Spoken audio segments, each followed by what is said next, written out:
Om Vasudeva Sutam Devam Kamsa Chanuramardanam Devaki Paramanandam Krishnam Bande Jagadgurum.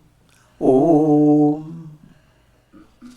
Adorations to Lord Krishna, the preceptor of the universe, destroyer of the forces of darkness, bestower of immortality.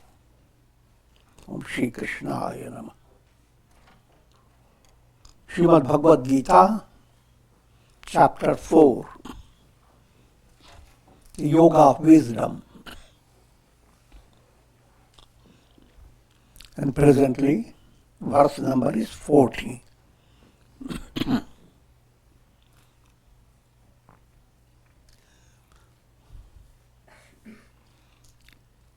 Profound insight is being given into spiritual sadhana.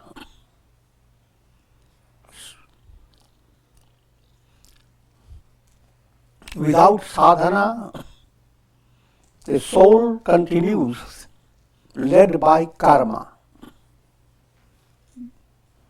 And karmic movement is helter-skelter movement. It's like rice cooking in a boiling pot. You see the rice coming up, says, oh, I've become the greatest. It goes down. And so the ups and downs continue. If you are simply living your life without any artistic or without any profound insight. Profound insight has to come. Sadhana is a term. Through sadhana, which includes your practice of repetition of mantra, prayer, living your righteous conduct, practice of meditation, and all those highlighted points that you learn from scriptures.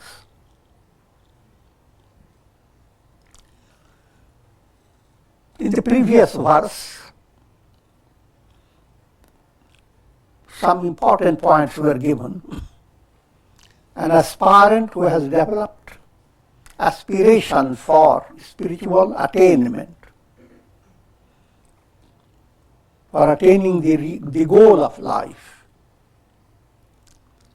There are two aspects of sadhana. One is called antaranga, what you do internally with your mind, etc. Another is called bahiranga, what you do externally. For example, what you did, you have come from outside. What city? Called bahiranga.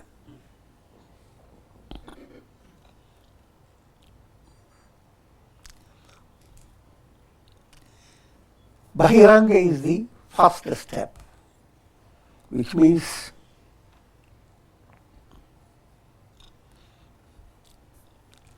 and the Gita has used the term, first thing, pranam.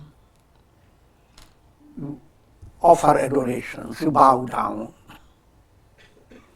Second point, jigyasa.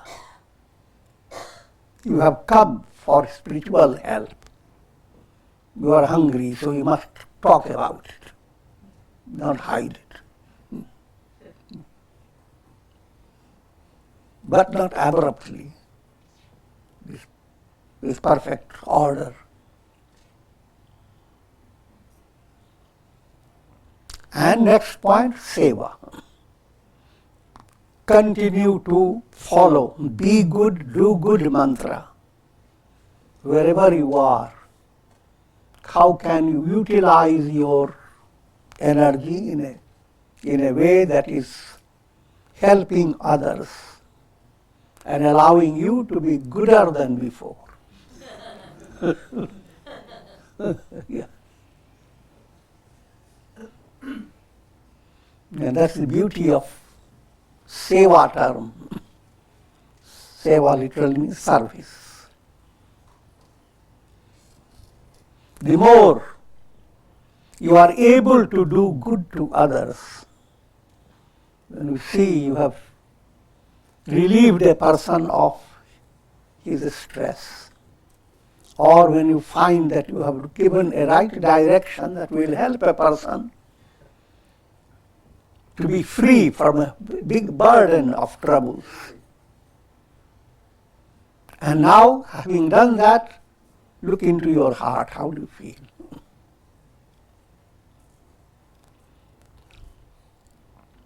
So, that's called seva. The more you are able to do, Sanskrit word is paropakar, doing good to others. But doing good to others, simultaneously, you are doing good to yourself. But if your concept of doing good to others is by ignoring yourself, weakening yourself, then you have not understood. Then that type of goodness is called sakamya. It's based on desire. You are doing it because you will receive a good gift on Christmas Day.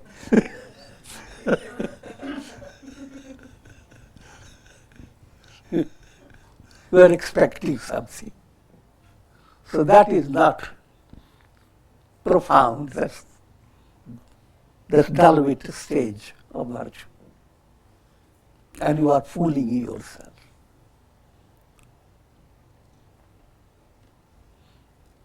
So, remember the 3 points. Pranam, jigyasa, inquiring heart, and seva. Be good, do good. That's called bahiranga. That's the way your personality should involve in the world. But internally, shraddha, faith, look into your heart. What do you do when you are shaken by adversities? What helps you? And a deeper understanding, God within. The whole, when you are born with faith. Nobody introduce you to your mother. Look, this is your mother. Here is her ID. I'm joking.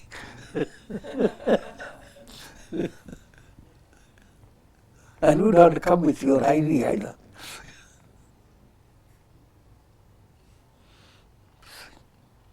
Faith is inherent in every soul.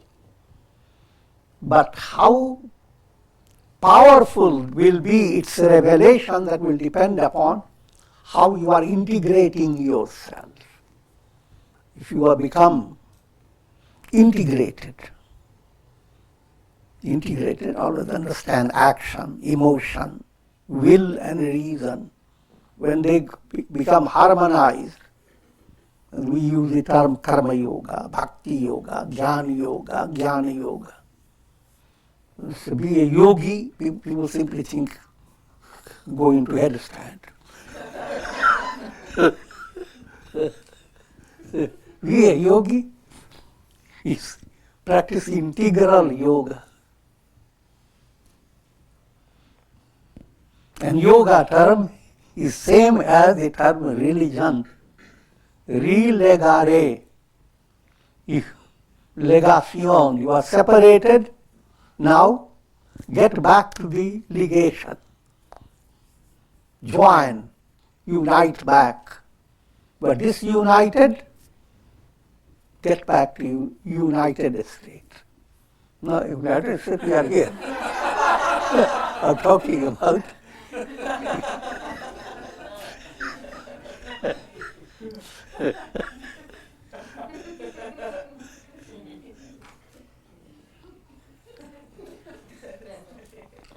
that's Shraddha. Next point is called Tatparta. Another word for that is Savadhan. Be always alert. Alert not with stress, but joy.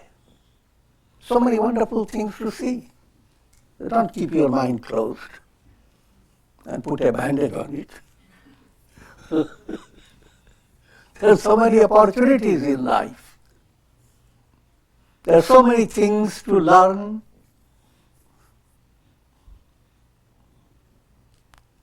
And of course, the whole purpose of life to be fulfilled.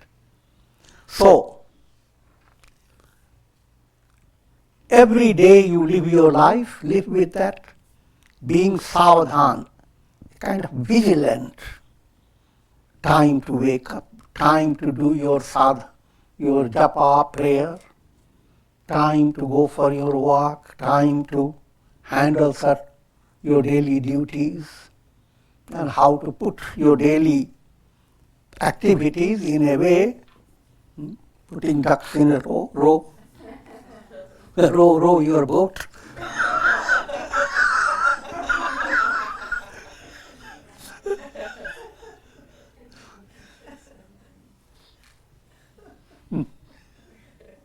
That's called savadha, tatpar, alert.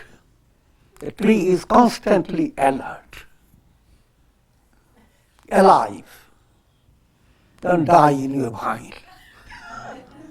Be divine.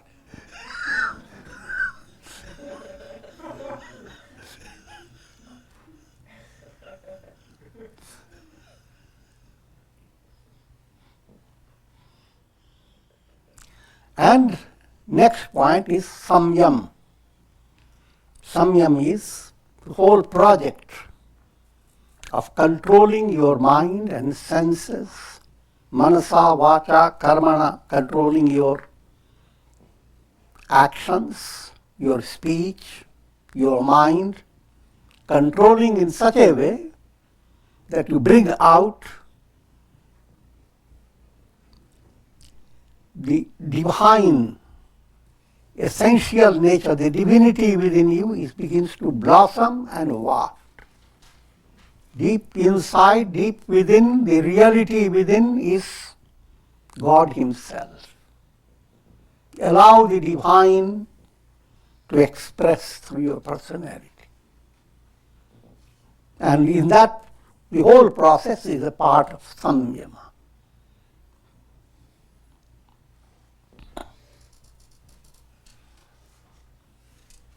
Coming to this 48th verse, Agyascha shraddhadhanascha sansayatma vinashyati nayam lokosti na paro na sukham sanshayatmana.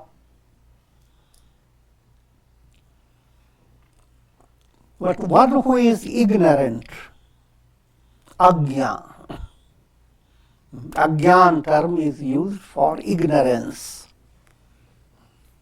And if you are ignorant, if you are overcome by ignorance, you are called agya.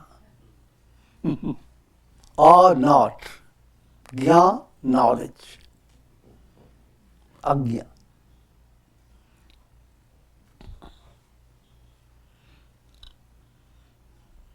So one who is agya, ignorant, ashraddhanascha, ashraddha means devoid of faith. Sanshayatma, overcome by doubt. Such a person perishes. Perish term is allegorical term, which means you are going downwards. You are going to go into the cycle of birth and death. And one life itself has given you a lot of lessons. If you learn them well, you say never to come back. You not learn them well, oh, God, give me next life. Make me live near my enemy. So can I revenge us.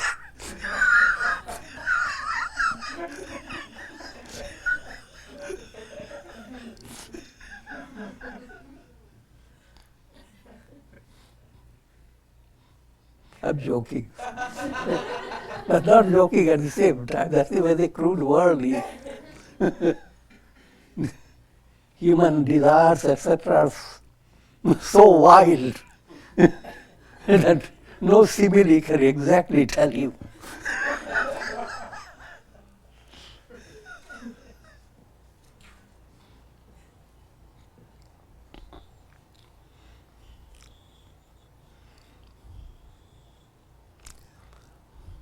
So these points, agya, being ignorant,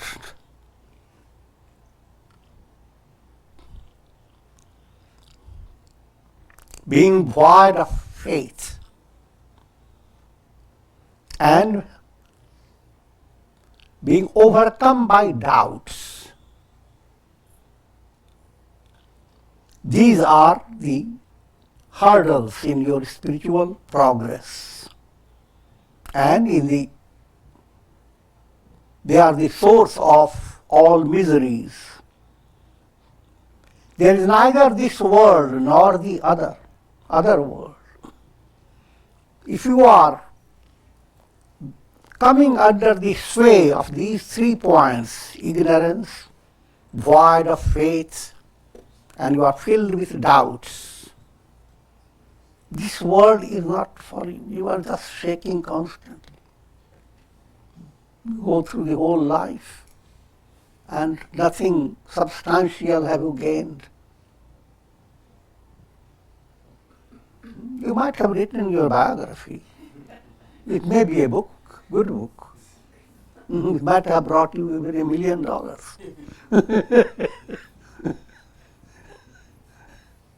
And all that counts to nothing. So neither this world nor the other world. Other world again is the 2 types of other world. For general masses, when they do good karmas, the other world means they will go into heaven, celestial world, where they will meet all those people who had been dead, even their puppies and etc. That type of imagination is there. No? Heaven, Swarga, and every religion describes that heaven in their own language. With the description of roasted fowls fly, without even have to roast it.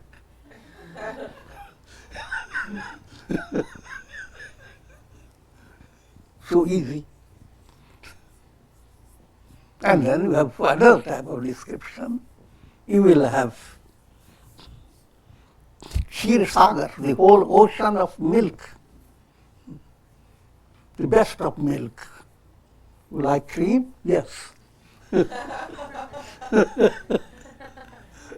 And you will continue to enjoy it because here on earth you have a problem with calories. There you have no bodies, so you have no problem.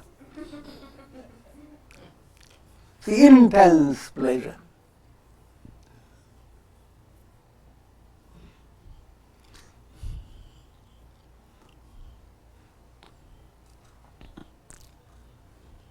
But even for attaining that level, you require good karmas.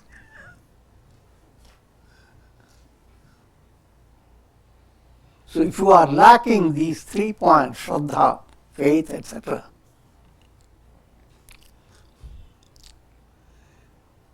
even this world will not be a basis for giving you happiness, harmony, peace. And after death, you are not getting higher level. And you will, of course, get back to repeated embodiment.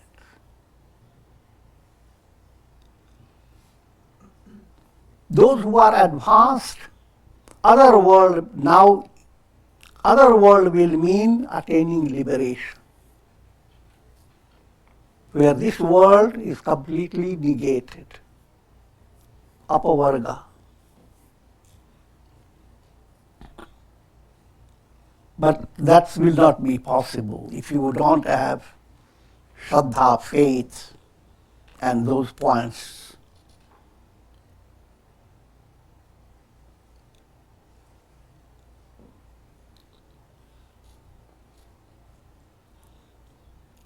Let me explain further.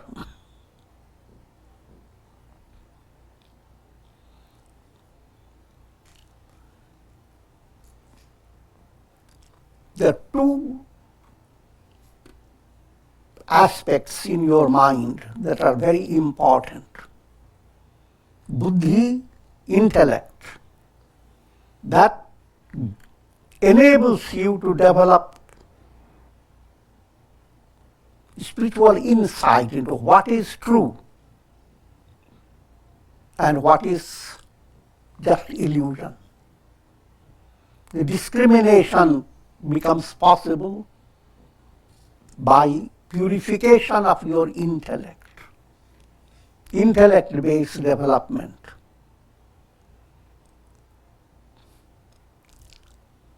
And then we have the next aspect, mind.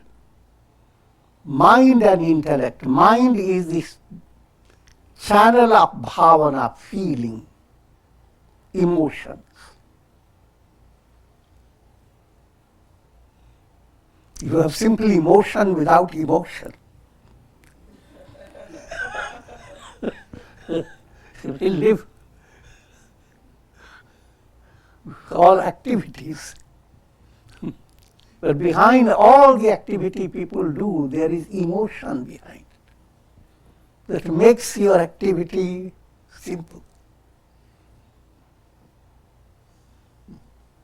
Can be rajasic, tamasic, sattvic. But that emotion makes a big change. So that's the role of bhavana, feeling. So buddhi and bhavana, they are always related, interdependent. But bhavana aspect is more highlighted in your personality. The first thing you react or experience, your feeling. And then you stir up to understand.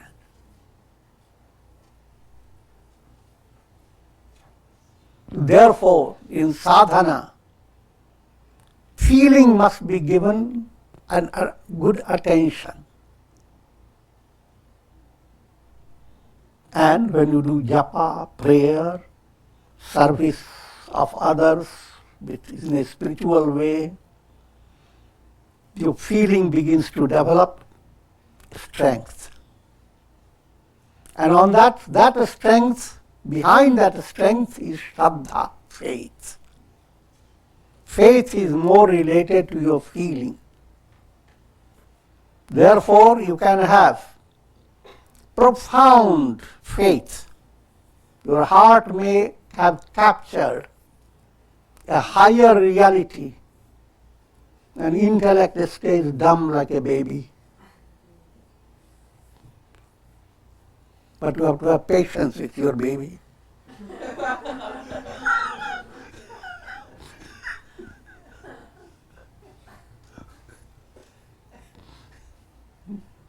Feed your intellect and let it gradually consume what Shraddha has already swallowed up. Try to understand this. Shraddha comes first. That makes you vigorously involved with where should I go, satsanga? Where should I go to attain purifying? What should I do? All that Shraddha allows you to do. And intellect goes on allowing you to understand that this world is Maya, Brahman alone is real, nothing exists. But without bhavana, feeling has not developed along with your faith, the understanding will be completely dry intellectualism. And it's simply a burden on you. Keep your Google out into your iPad, don't put it in your head.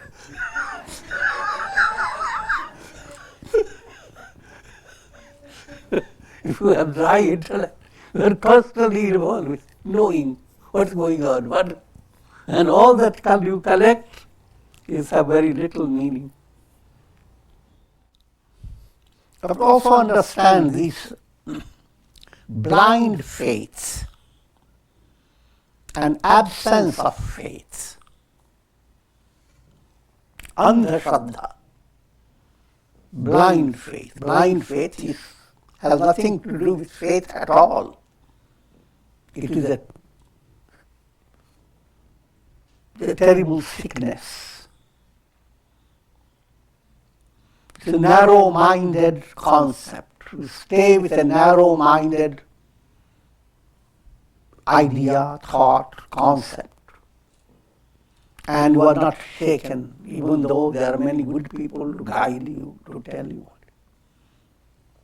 That type, and if you interpret it as Shraddha, faith, that's the illustration you have in the world. All these terrorists, they are basically working in the name of God.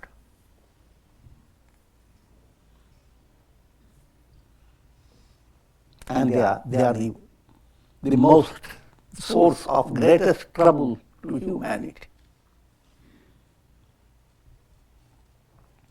So that's blind faith. Another stage is absence of faith. There are people who find themselves so well matched with the world, and they have so much fascinating ideas to go after. And then they hear the word, you have to think of your karmas. Think of what will happen after death. And that you can come back even after. Now the mind of such a person uses, how can you come back? This is the body, this is what you are. And why to go after all that karma business?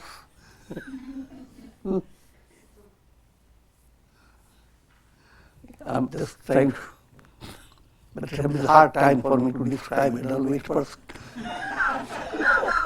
I'm dull-witted myself in describing the dull-wit.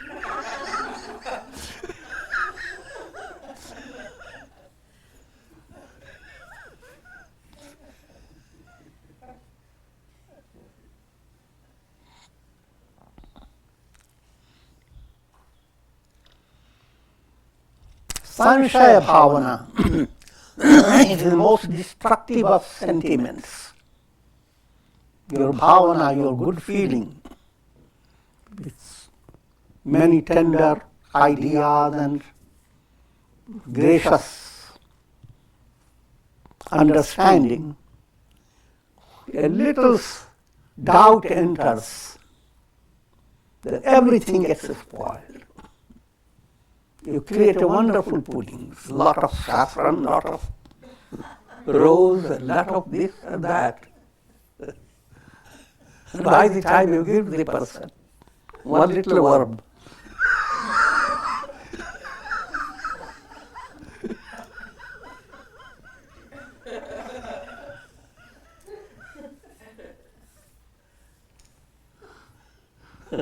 the role of sanshaya.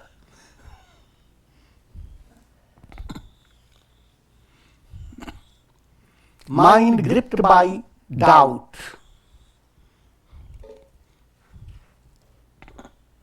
In the folk language in India, it's called damadol sthiti. Damadol.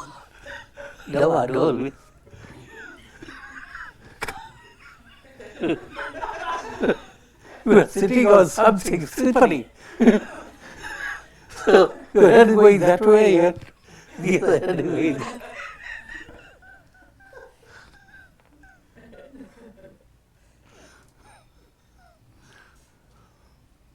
If you're inwardly you are Dhamadol, you can't really attain anything.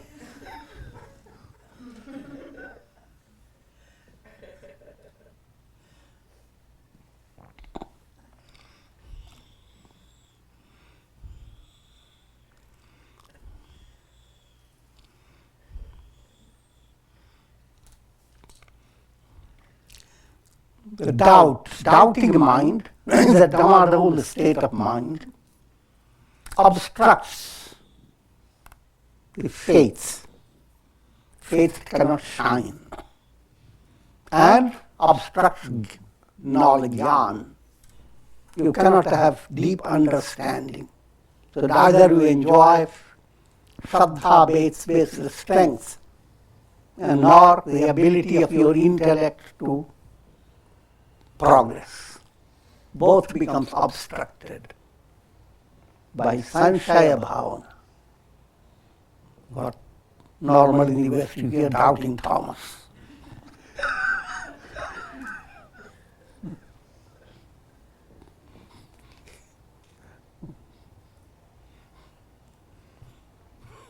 And Indian people hearing Thomas, oh doubting Thomas.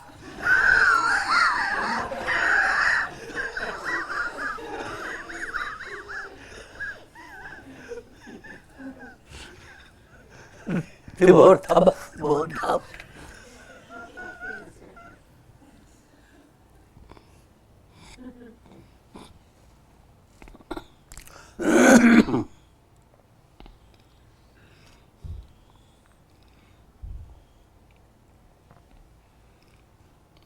Now I'll give you some more detail about bhavana. The negative bhavana, negative feeling has 3 stages. Sanshaya, doubting. Unable to hold on to what is good for you, what is right for you. You simply slip away. Because vividha, always. Mind is shaking. What should I do this? Should I do that?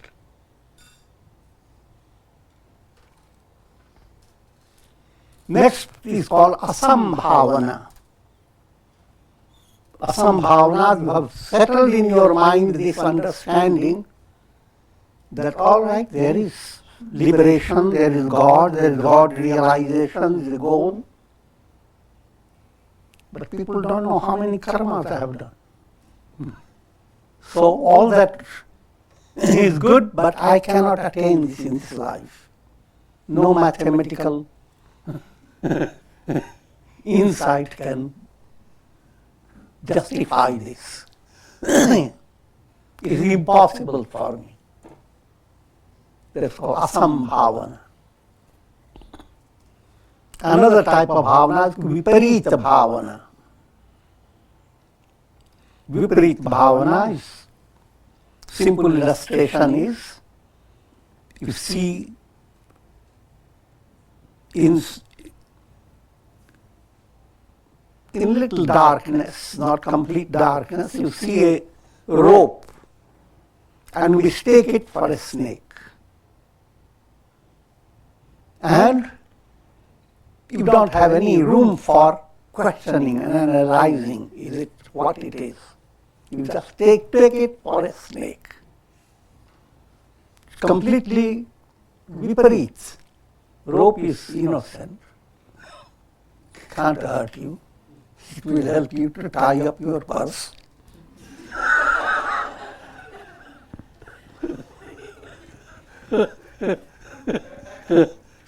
That rope becomes a snake, totally different. One bite and you are finished unless you are given immediate care.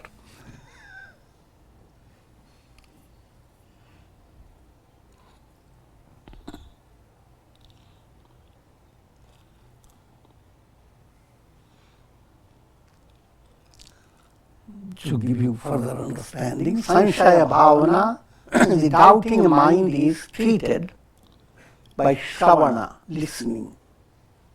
When you go on listening in satsang to understand various points, then Sanshaya gradually begins to diminish and you have a clear understanding. Who am I? What my purpose is? And all those points, just like when you study mathematics and you know that it's perfect. 2 plus 2 will be always 4, no matter where you go. There is no sunshine. In artistic things, there is always sunshine. You have present the face of a person. Have you done exact good service to the lips?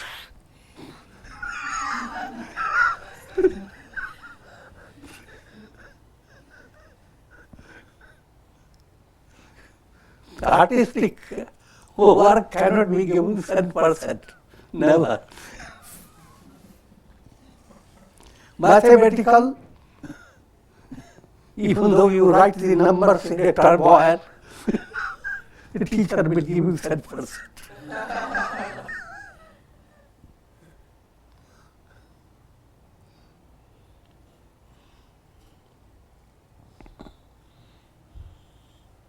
So, all this I've talked about. Sanshaya Bhavana, Asambhavana, Viparita Bhavana. Sanshaya Bhavana, listen. The sense of impossibility by reflecting upon what you are listening. Manana. And Viparita Bhavana, by allowing your intellect to be purified. Subtle insights. More detailed intellect has to become intuitional intellect. Intellect has that capacity. In the beginning, it's like a caterpillar. Looks good. Sometimes it glows also. It has multi-aspected feet. Intellect. Intuition, this intellect becomes a larva and butterfly comes. Completely different.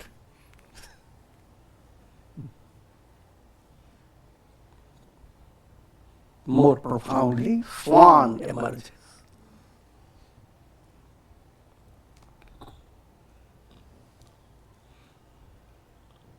So it is Sanshaya Bhavana, you listen. Asambhavana, you reflect upon. Viparita Bhavana, allow your reflection to become a profound samadhi movement that enables your intellect to turn into intuition. From caterpillar to butterfly, from crow to a swan.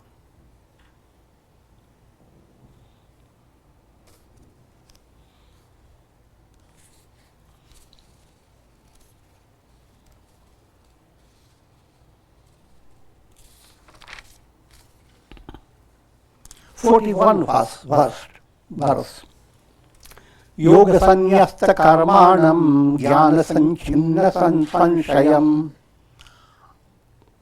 atmavantam na karmani nibadnanti dhananjaya. O conqueror of wealth, Arjuna is addressed by Krishna. And he is described as conqueror of wealth. You must realize that wealth refers to all divine qualities. And when those divine qualities you have developed in a profound way, then you have conquered them. If you have not developed them in a profound way, they are slippery. Then you have no mastery over them. You have not conquered them.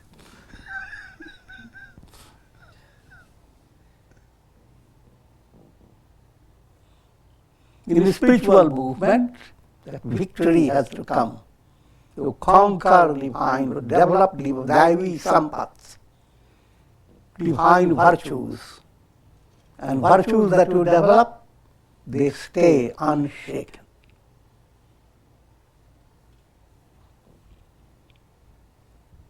You want a humor?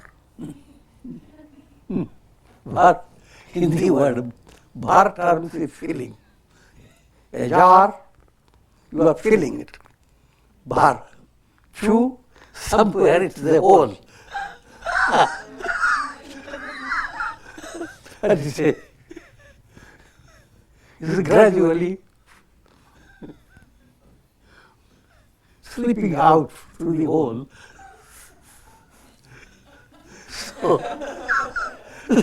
if you have that virtue, you have not conquered it.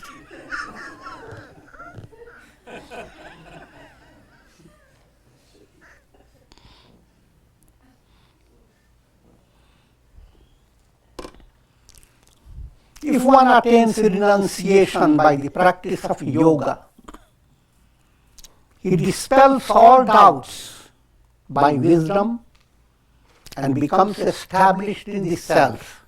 He is never bound by karmas.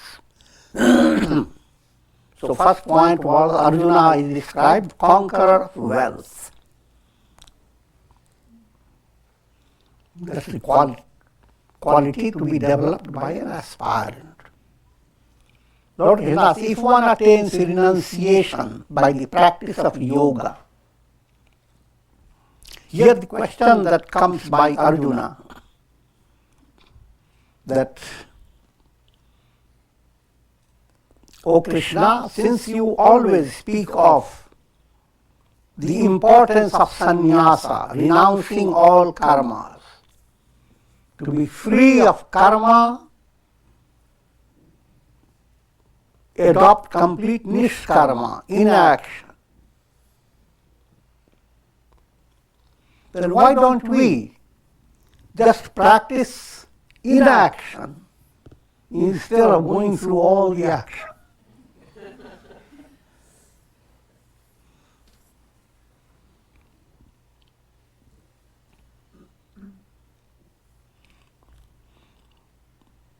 The simple point is, without performing swadharma, swadharma is your duty in daily life. First point to understand, action has to come under in certain order. Not all types of action can go on through your personality. If you are living, you are growing, you are organizing, you are integrating. Now,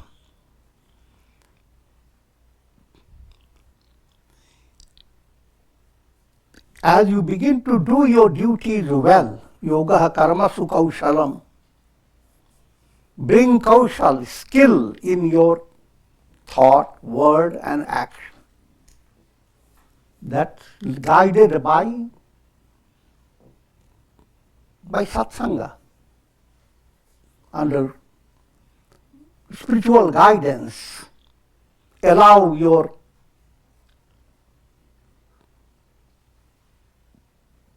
personality to develop an integration.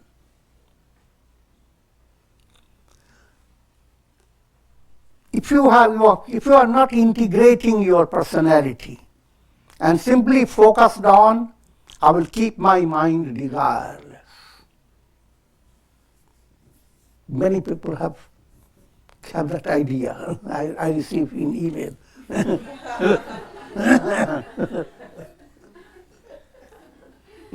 I went to a certain ashram and I'm so inspired to be desireless.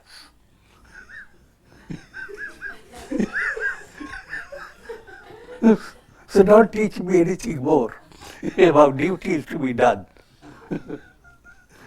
No karma yoga. That's a complex situation.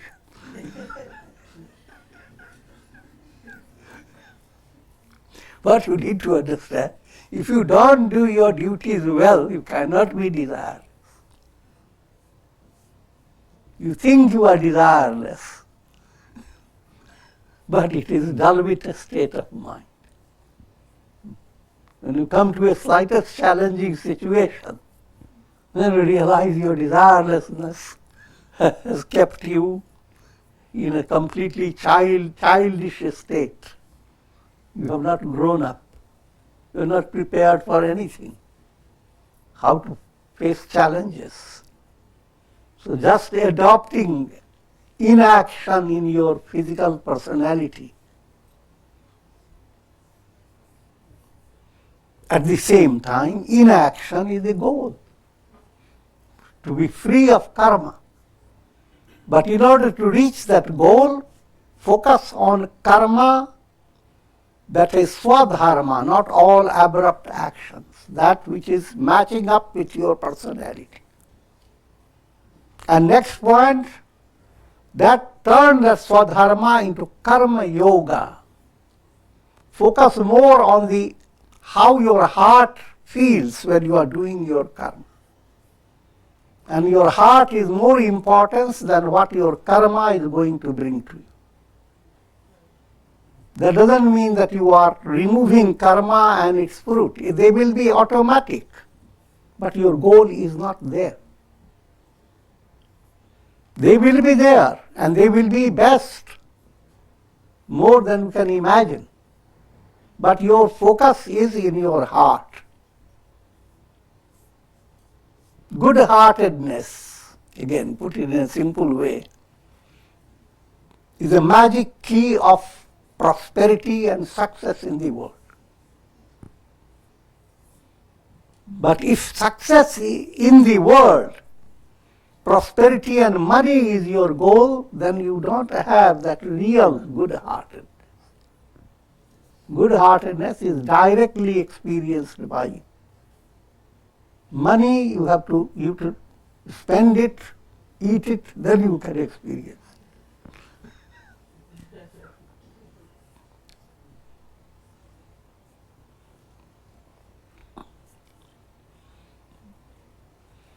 Again, reminding you with the mystic formula, karma plus vikarma becomes akarma.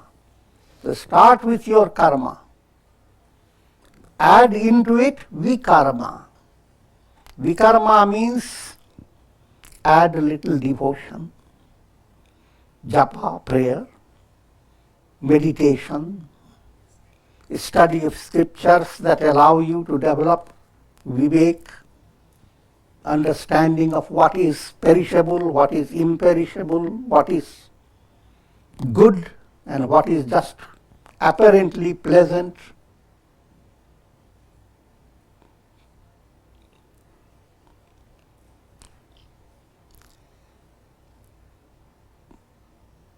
Surrendering to God, developing divine qualities. All these terms have been explained by using the term yajna. Karma, when you study scriptures for developing devotion, it was swadhyaya yajna. When you do japa, it's called japa yajna. Yajna is that term of sacrifice, meaning you are sacrificing your impurities. Your impurities are becoming the fuel, and you are allowing it to be sublimated.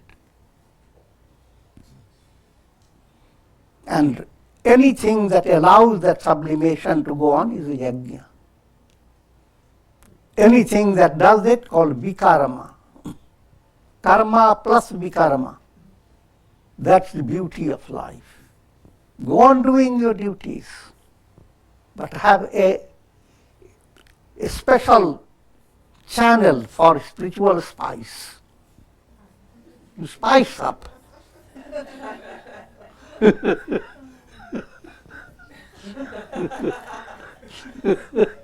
Spice up your life. In other words, saras. Face your challenges, and you are properly set, you will face them sahaj, spontaneous. You don't carry stress, but you turn your stress into tapas, austerity. Know with the faith that it will pass away, even this will pass away. And when it passes away, you are going to shine brighter than before. So keep your eyes ready.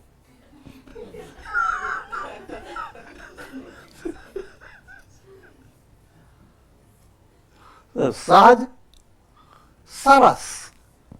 At the same time, while you are working to grow in a spontaneous way, facing challenges should not spoil your delight. It should be delightful. If you are a person of adventure, any opportunity for doing something striking and amazing, you become much more inspired, much more vigorous.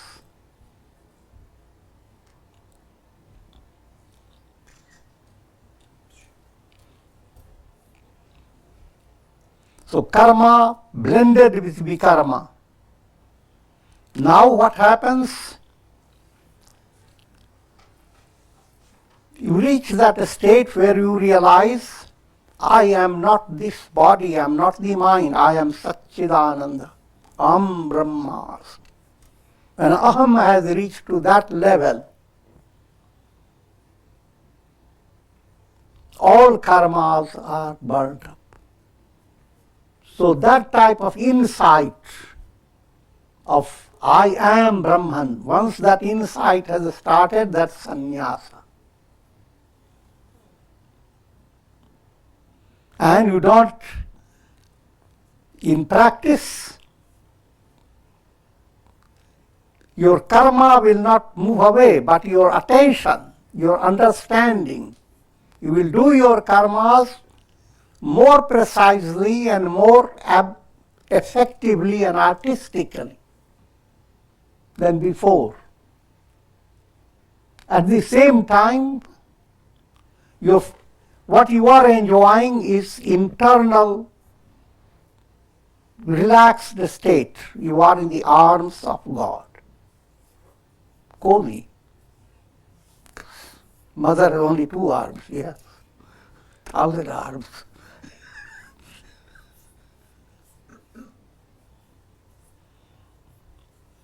And with the goal, sanidhya, sayujya, you are joining with God. When you start doing something or meeting someone whom you love so much, then there is saras. Even though you are working hard, there is a rus in it.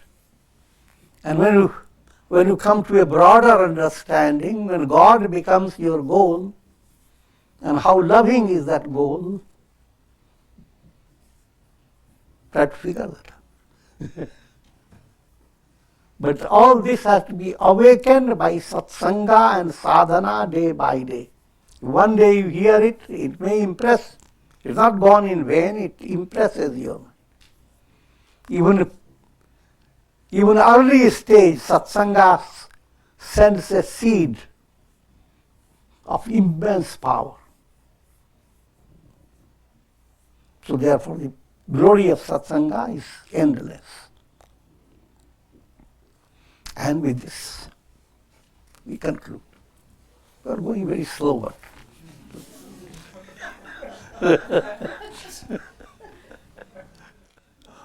Om Triambakam Yamai Sugandhim Pushti Vardhanam Urvarukma Bandhanan Mrityor Mukshiyama Mritat Om Sarve Bhavantu Sukhina Sarve Santu Niramaya Sarve Bhadrani Pashyantu Ma Kashchid Dukha Bhag Bhavet Om Shanti Shanti